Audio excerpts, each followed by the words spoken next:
And now, Matters of the Heart with Pastors James and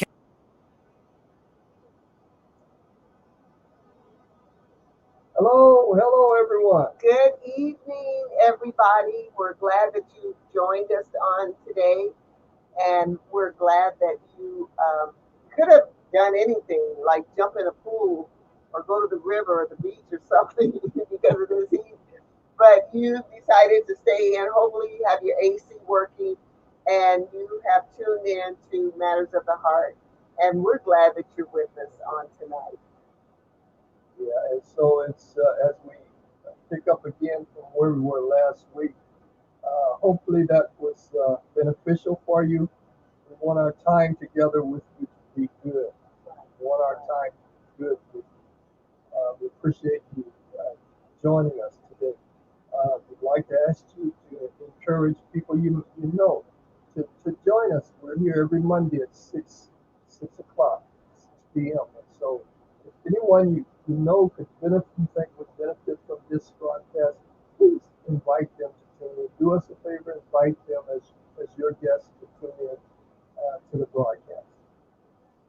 Yes, and because we never know who is having difficulty and having challenges behind closed doors.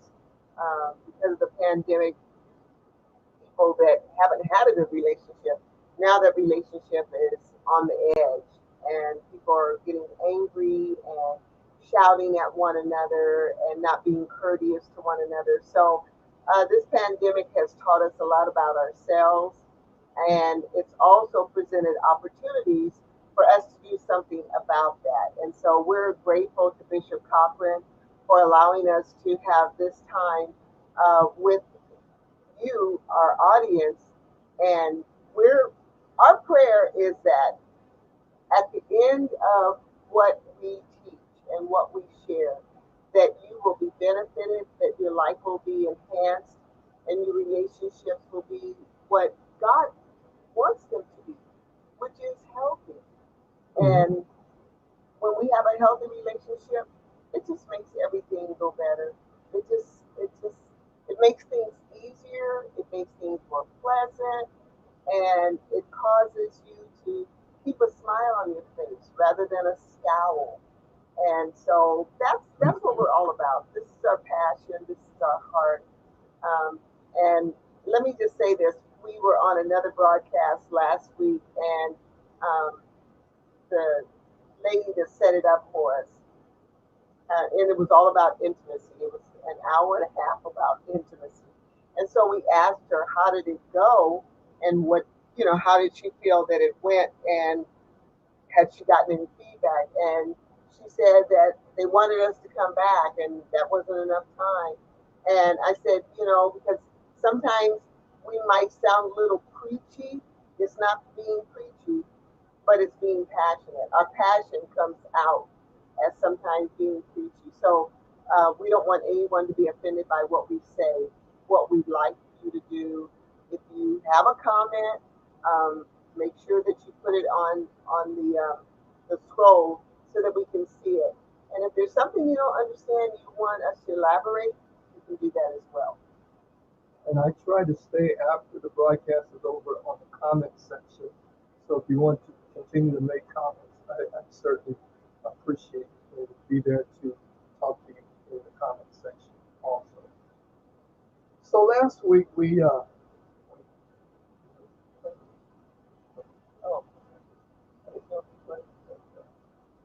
okay, all right. Heavenly Father, it's another day, it's another Monday, and it's another day in August. It's a little bit uncomfortable because of the temperature, but we thank you, oh God, because we're here. So many have left since last week, but God, you're always with us, you're always present with us, and we're still here. So we want to make good use of our time, and we want to thank you for the opportunity to be a blessing to those that might tune in today. We pray that their hearts and their homes would be blessed. We pray that we could take the blinders off and just hear what you have to say through your word so that our relationships will be all that you created them to be. In the name of Jesus Christ, amen. Amen. Yes, I've been going over how healthy is your relationship. And so right now I'm at sexual fidelity and faithfulness.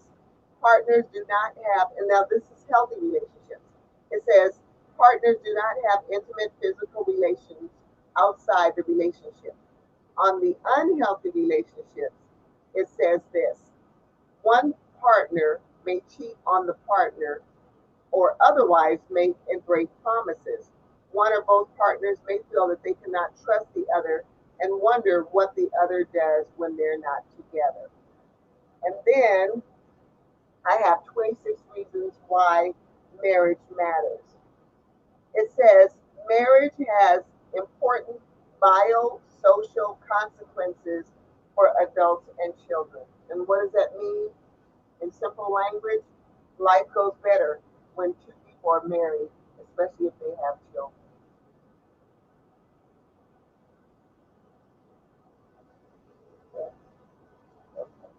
Good. I'm good. Okay. Uh, so last week we was talking about hearing, listening skills. Went over to James, I think it was, told us that be quick to hear and slow to speak and slow to wrath. For the anger or the wrath of man doesn't work the righteousness of God. And so it's as we talked about this, we're introducing uh, the concept of communication. We wanted to introduce communication under the umbrella of safe environment for intimacy. So as we talked about that, I think it's a good idea now to just refresh us on those steps. Remember the stairs to learning. Step one is unskilled and unaware. And step two is unskilled but aware. And step three is skilled and aware. Step four is skilled and unaware. So as we introduce the communication, beginning to introduce communication skills, some of us went from step two, which is unskilled but aware, to step three. It was planned to take us to step three when we asked you to do the uh, exercise, which was childhood memory exercise. And anytime you start to practice a skill, it takes you to step three. Remember when we talked about step three, we said it's the most awkward place, it's the most awkward step there is. It's the, this is awkward, this doesn't seem right. This is the first time I get on a pair of skates skill. This is when I got on a bicycle for the first time. It's scary. It feels scary. And so when we, bless you, Michelle, Miss you. so when we start to do something for the first time, it is awkward to us. And so trying to communicate or understand or listen like that could have been awkward, kind of off. And here is the thing that's natural for step three. You make a lot of mistakes. That's what step three is about. Trying a new skill, making mistakes, figuring out how to do it better, and getting to the place where you get good enough at it that you don't have to worry about it anymore. You can just do it. That's step three. And the whole process is to get to four, step four, which is skill but not aware. In other words, I've gotten it to the place where I can do it now. I don't have to concentrate so much. So that's our goal in moving through the skills. Step by step, we want to go through each part of the skill of communication. And each one will take us through those four levels. Okay, and so I think it's really important tonight to just kind of talk a little bit more and give you some more exercises. Because step three is about exercise. That means you practice, you do it. Okay, so let's talk a little bit more about maybe the concept of acceptance and empathy. Remember, we started to talk about that last week. Acceptance and empathy. That's what was done with the Mhm. memory. Mhm. I'm sorry. That's what was done with the childhood memory.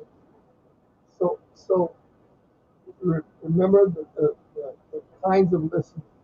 Regular listening is what we do when there's nothing going on. It's just a regular kind of listening. There's no reason to be alarmed or alerted. We just doing our normal thing. Okay. Then there's this thing called reactive listening.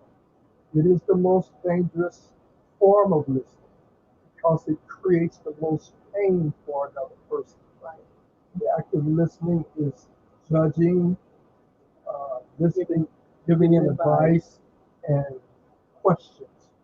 So, judging, giving advice, and questions are the most painful kind of listening there is. First of all, because it does not accept the other person. It assumes that you can help them when they haven't asked you for your help yet. Okay, so but you want to jump in and help anyway. And that's what parents do a lot of times with their children. And I think I mentioned this last week.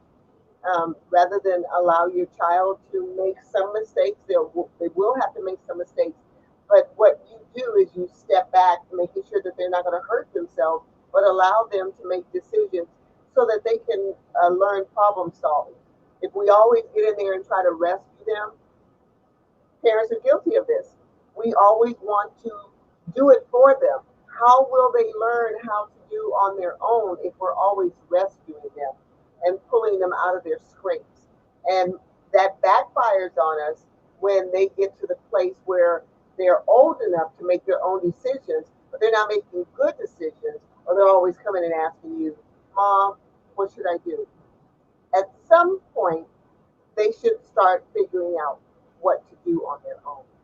and that's actually a exercise that they have to practice to get good at making good decisions. Mm-hmm. You don't just automatically become good at this. Right. Our natural nature is to let our emotions make our decisions for Right. us, Right. which we generally make bad decisions. Mm-hmm. It's really important to allow your children to learn how to make decisions and practice that process within the realm of what's safe for them, Right. Right. so that they learn to make good choices. Right. And that's a parent's job. That's critical. But if you jump on them about every decision they make, they're not going to learn how to make good decisions. Mm-hmm. Or if you make every decision for them, they're not going to learn how to make good decisions. If you make every decision, then they're not going to learn how to make decisions, and they're going to always come to you asking you, what should I do? Right. If you jump on them about every decision, what they're going to learn is how to hide from you. So it's just important that we understand what's going on in the background and in the process of doing this. And so as we now again move toward communication, uh, the empathy then is the concept of let me try the best I can to become you, and see what it's like from your point of view. Right. What is it like in your eyes? And you can never be a good listener if you don't develop this ability to become empathetic. Because just sitting being quiet doesn't mean you listen and or that you understand. Even even if you get the skill of how to repeat back to this other person in your language or in your own words what they're saying, that's part of listening. But remember, a parrot can do that. Right. A parrot can repeat what you say, but it doesn't mean that it understands you.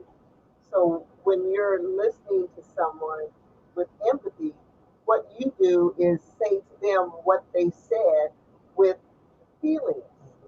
Like, so it must really feel bad, like the exercise you did last week. So that must have really felt bad as a child, a young boy, where girls are standing around and they're choosing sides for teams, and you weren't chosen, and so you were left with, okay, whoever didn't have enough on their team, they ended up choosing you, and it was by default. And or you end up walking away and people standing around laughing at you. Ooh, he didn't get chosen. He must not be no good. What is it like to be a 10-year-old dark-skinned boy who gets talked about all the time because his ears stand out so much, and you get rejected in front of girls? What is that like? What does it feel like? That's what understanding is. That's what we're talking about in learning how to understand another person. What is your mate's experience when they're talking to you about an issue they have?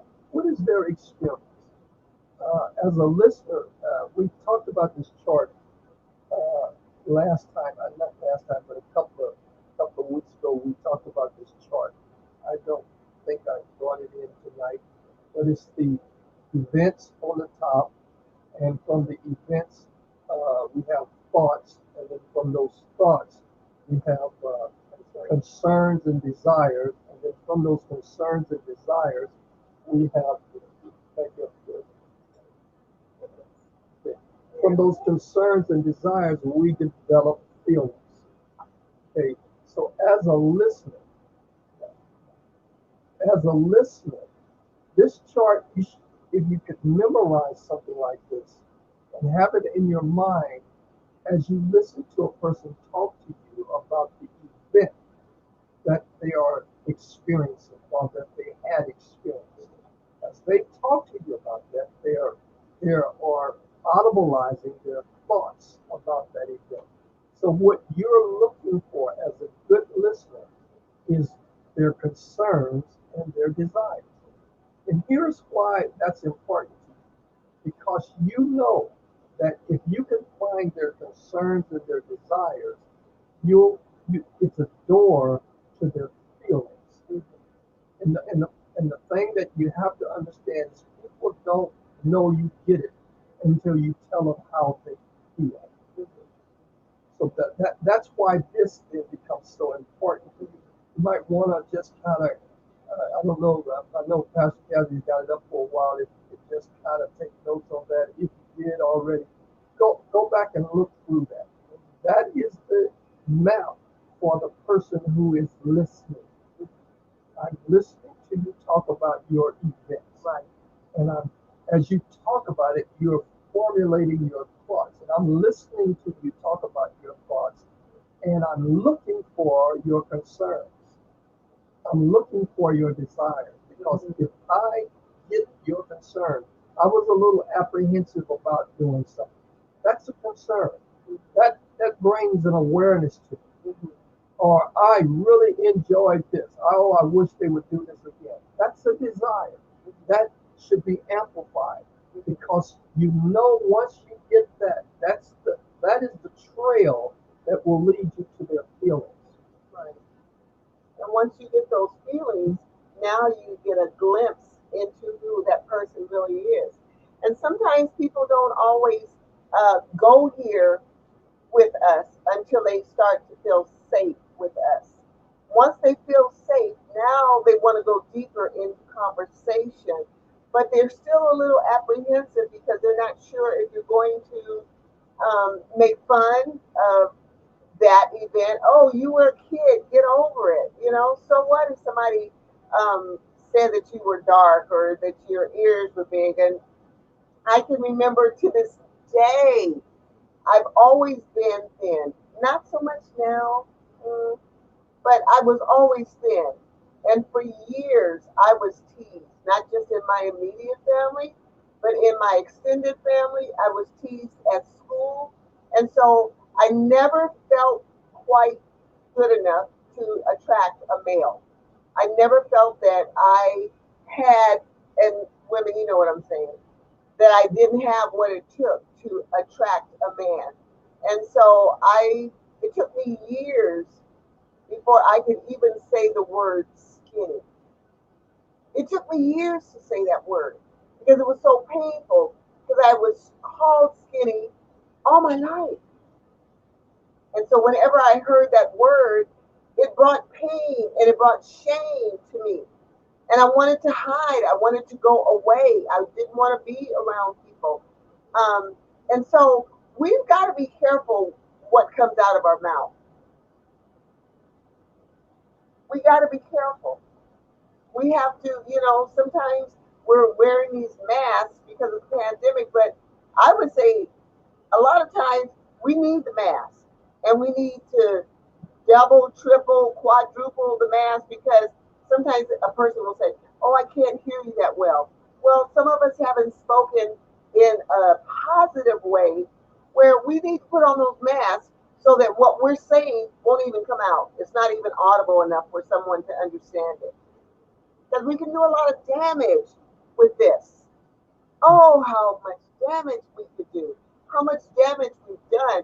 There are men and women right now that are going through very traumatic experiences because of what was said to them by a mother or a father or by siblings or schoolmates. And, sitcoms are always being sarcastic and putting one another down. And I think it's almost kind of given us a license to talk that way.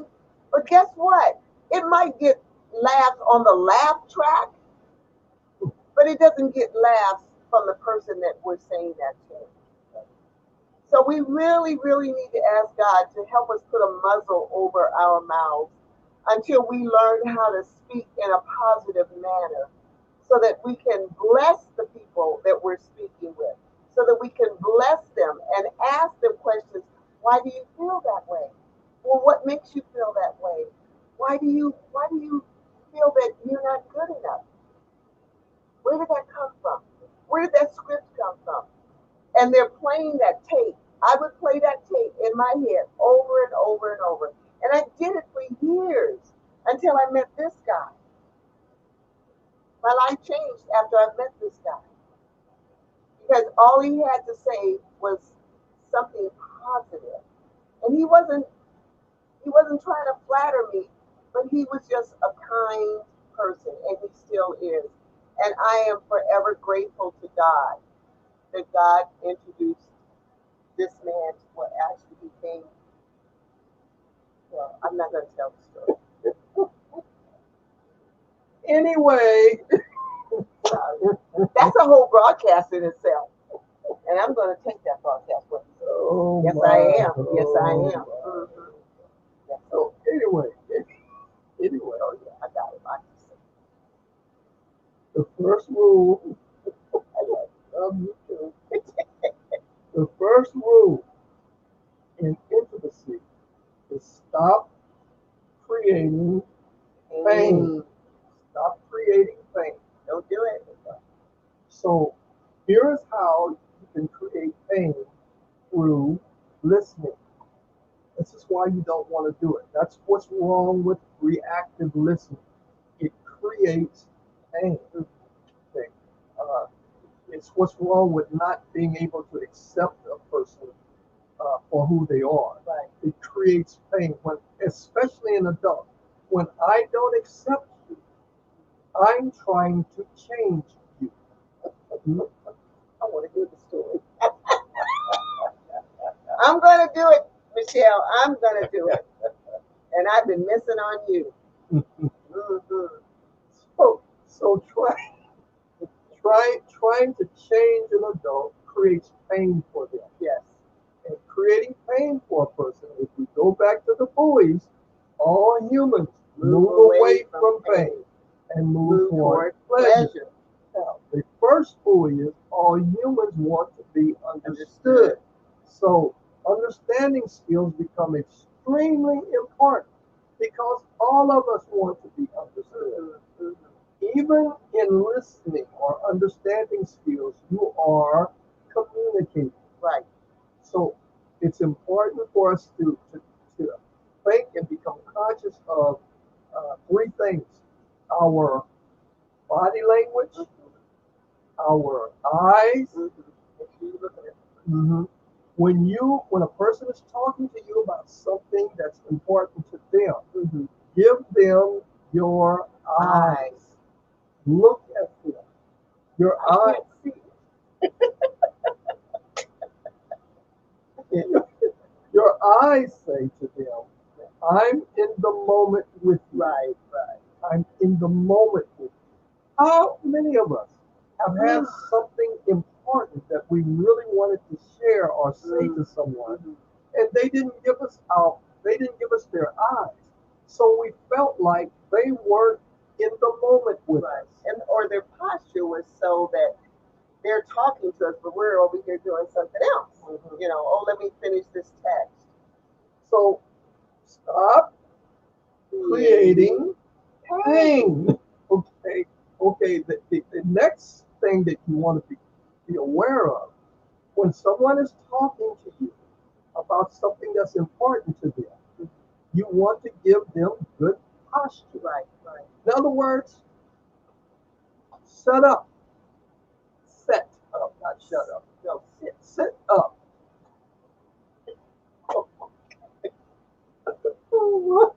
What happens when you sit up and give them good posture? You communicate to them that you are alert.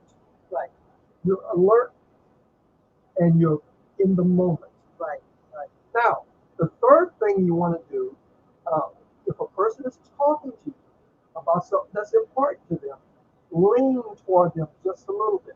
You don't have to exaggerate this. Just lean in a little bit. What that says to that person is that I'm interested. I'm interested in what you're saying. And not just what you're saying, but I'm interested in you. Mhm. So think about this. I'm in the moment. Mhm, I'm alert in the moment, mhm. and I'm interested. Right, right. So what happens if we do the opposite?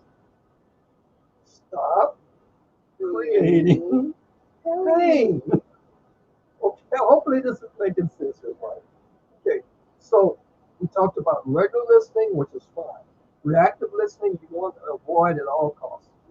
And then there's this thing we call power listening light. We got this from a curriculum that we teach from Patty Howell in Healthy Relationships, California. It's called Relationships, California. It's called Power Listening Light. Power Listening Light is when you give a person your eyes, give them good posture, you lean in toward them a little bit, and you give them non-communicable, communicative sounds. Right. Really? Okay. Wow. Didn't know that. And what that helps the person to know is that you're in the moment with them, that you're alert, and that you're interested. Okay, now that's the that is effective, but there's a more effective way of listening. It's called power listening. Power listening is the same as power listening alike, except you give them back the gist of what they're saying to you in your own words. Right. That was why we asked you to do this exercise called childhood memory. Now we're going to ask you to do this again. Do it with one another. Do it with your mate. Start with childhood memory with your mate this week. Uh, and then move to a subject matter that's not so controversial that it would create conflict. And power listen to your mate about something that's not so controversial that would create conflict, but something that is of interest to them. That's important to them. For example, if you ask your mate, so if you're a lady and you ask your mate about sports, you might ask them about who their favorite team is and why. Power listen to that. Power listen to what they give them your eyes, give them good posture, and lean in a little bit. And then as they talk to you, give them back the gist of what they're saying. Coupled with, um, words of, I never knew you felt that way about the Colts. Right? Feel like I never supposed but and you would even go so far as to, so how did you come to team than the Raiders. I started saying the Lost Ark, but that's so off. That's so off. But what you want to do is you want to show them that you're genuinely interested in what they have to say. And sometimes, ladies, um, we're we can, well, research has shown that women talk a lot more than men. But when you get a man and you show interest in something that he's interested in, you might get those motors running and he'll start talking and you'll be like, oh goodness, what did I get myself into? But what you want to do is take mental notes and bring up some of the things that he mentioned. Like the first time he went to a football game. How old was he? Who took him? What was the weather like on that day? Did he have a hot dog? And so what you want to do is make sure that because life is all about experiences and events. And most of the time, outside of those events and those experiences, we're having conversation. Or are we having conversation about what's really important to the other person? And that's really where we want to go. When you have your first date, you ask, so whatever. It's been so long since we had that first date. But you want to ask questions about the other person so that you can have a little bit of insight as to who they are and why they are. But when they start going deeper and sharing about their childhood and sharing about their pain and the way they grew up and maybe a father that wasn't present in the home or an alcoholic mother or someone that was mentally ill, a special needs sibling or whatever, it gives us a glimpse into the soul of who that person is and why they are the way they are. So, want to make sure that I asked you to do this exercise again. We need to continue to do this exercise as many times as we can with as many people as we can do it with. Now, here is some verbiage to get into this in case your mate isn't listening to what we're talking about and you want to try this exercise and they have no clue what you're doing. Okay. So you would say something to this effect. I've listened to this broadcast and it's teaching me how to be a better listener. And here is what I would like to do. I'd like to ask you about your childhood memory. I would like you to tell me a childhood memory or experience that you had. Now, here is the way I need to do it. As you talk, don't give me too much at one time. Just give me a little bit and let me get good at giving back to you in my words what you said to me. Because I'm really interested in getting it right. Okay, so that's a way to get into an exercise like this. Because the exercise, for one, you don't want to be flooded with a lot of information that you can't remember. And if you can't remember it, you can't give it back in your own words, and that defeats the whole point of the exercise. So just a little bit at a time, and then you give that back to them in your words and add a feeling to it. What is a feeling that was created around that? And when you get it right, you know it because the person now wants to give you more. They want to give you more of it.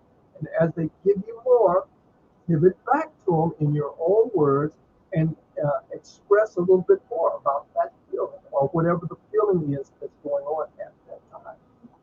Okay? And remember, here is the thing what we're doing is this. Remember the chart we talked about in the very beginning, intentional people do things on purpose to reach an intended goal. Remember, nothing changes if you don't spend time. Remember, you can't solve problems without goodwill. Remember, spending time doing the wrong thing is wasting time. Okay? Remember the buoys. All humans want to be understood. All humans move away from pain and move toward pleasure. All human behavior is need-driven and goal-oriented. So with that being said, I need to become, if we're going to ever be a good listener, we can't become a good listener by thinking, I'm going to be a good listener. No, nothing changes if you don't spend time. So it's really important to spend time working on this, doing the exercise. Spend time doing the exercise. So when we move to the next step, you will have gotten better at step 3, where you're not so uncomfortable with doing this. Okay, hopefully that's making sense to you. Okay, I hear you. Oh, I'm so sorry. I wanted to ask your permission before. Mhm, mhm. Last week, Pastor shared his story about not being chosen for a team when he was in elementary school. So, for those that weren't with us last week, I'm going to share a childhood memory as soon as he gets his name. So, Go. okay, so the exercise suggests that you sit what they call congruently, and that's kind of knee to knee because that way you can have that person's eyes. Okay, so what I'm going to do is I'm going to share with him a childhood memory. Okay, when I was, I guess, about 12 or 13, I was coming home from school, and me and my girlfriend, and we were going through this neighborhood, and all of a sudden we saw this huge dog. So when you were 12 or 13 as a girl, you and your girlfriend, you were walking through this neighborhood, and all of a sudden you weren't expecting, just out of nowhere, you saw this huge dog. Right, right, So you were a little afraid. right, right. More than afraid, I was terrified. I've never cared for big dogs that much because as a kid, you don't know what to expect. You don't know if the dog is gonna chase you, bite you. You don't know if you're gonna try to run away and maybe end up skinning you. And then I was embarrassed because my friends weren't that afraid of the dog, but I was. Okay, so while seeing this dog, it not only made you a little afraid, you were really terrified. You were more afraid than your friends were. Right, Well, at least you thought you were more afraid right. of it. You were That's the terrified. way it felt. Mhm. And you wanted to run, but you were scared you would fall down. And you didn't know what this dog was going to do, whether it was trying to fight you or what. But you were terrified. Mhm. I just I didn't know what to do. So, not really thinking about it, I ran and jumped on the hood, actually not the hood, the top part of someone's car, a man's car. And he actually saw it and I guess heard the dog barking because the dog did chase me because I did start running. And the man was angry with me because I jumped on the top of his car.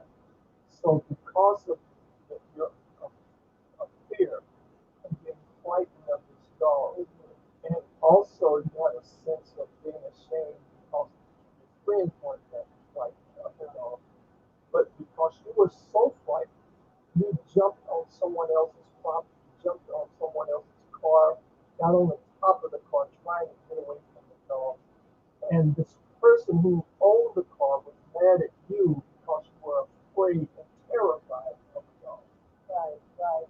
And so, I screamed out to him. I said, I'm sorry, but this dog has chased me and I had nowhere else to go. And I don't remember so much what happened after that. I think the man came out of the house and got the dog to go somewhere else or whatever, and it was just an area where dogs were roaming, so I was always on alert. But to this day, I'm still afraid of a big dog. Even when you're with me, you know that I won't stand behind you because I'm afraid of, of the dog. And you didn't know this until we started walking, taking our walks in the morning, and this dog was coming toward us. And I came behind him and I was holding on to his shirt. And that's when I started to share that story. So even though he was so terrified of the dog, this man, this adult, came out and made this whole experience your fault. Just because you were afraid of the dog and the young girl. Yeah, I felt that way. And I was embarrassed. Thank you. So that's what sharing a childhood memory is. This sounds a lot like the skills we are to teach our children as they interact socially. Without it, children often feel isolated. And that leads to distancing themselves from others, yes. And that's what creates problems in their adult life. Oh, and thank you for the good words. Thank you, Godfrey. Appreciate that. But yeah, it's important to really stop. You know, when people are talking to us, we really need. Do I have it on the right? Yeah. No, what do I have? Okay, I had it upside down. Sorry, but we really need to become good listeners. We're good talkers. A lot of people want to talk. Not very many people want to listen because listening requires that you not say anything unless asked. And listening means that you have to hold in what you might want to say. Maybe you want to say something. Like Pastor shared his memory last week. That's why I wanted to share my memory this week in case you weren't with us last week. Because this is a crucial exercise to practice and to get in the habit of trying to do that. Because what it does is it opens a person's heart to you. Oh, so you really want to know about me? You're really genuinely interested in me? You know, because a lot of the things that happen to us as children stay with us.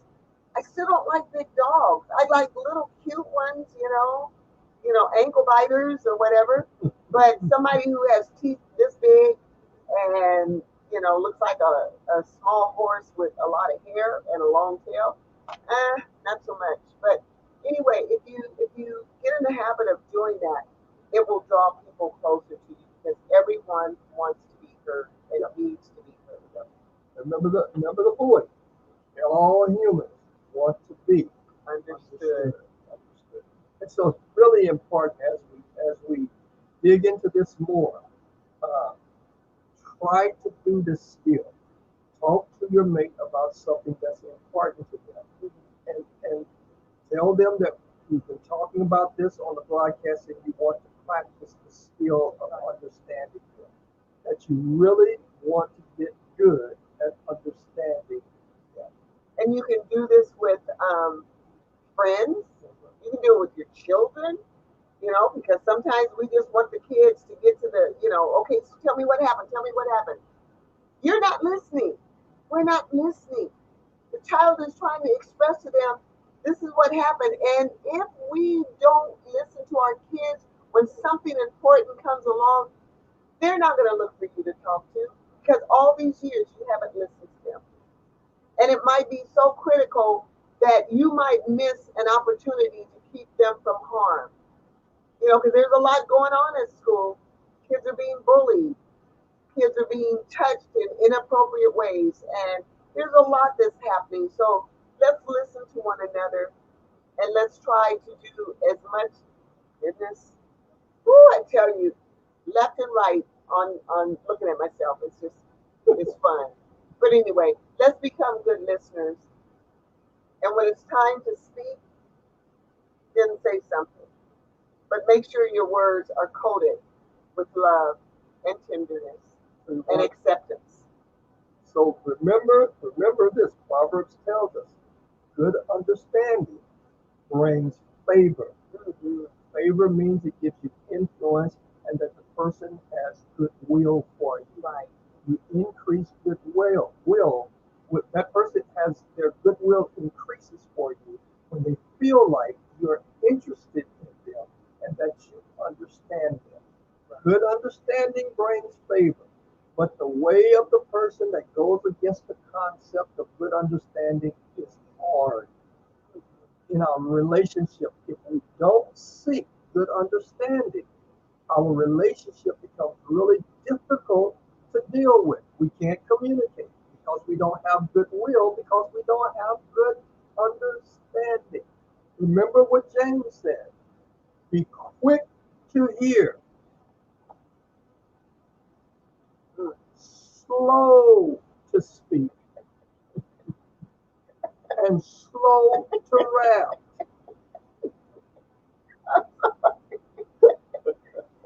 We're having way too much fun, but it's all been good.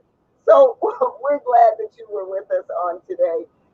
Invite someone to join you if you feel that it's been a benefit to you and you've learned something that maybe you didn't know before, or you just like the humor that we bring to the table. Join us next week and have a blessed week. Try to stay cool and add a little sugar, add a little sweetness to all of your relationships. Until next week, be blessed. God bless.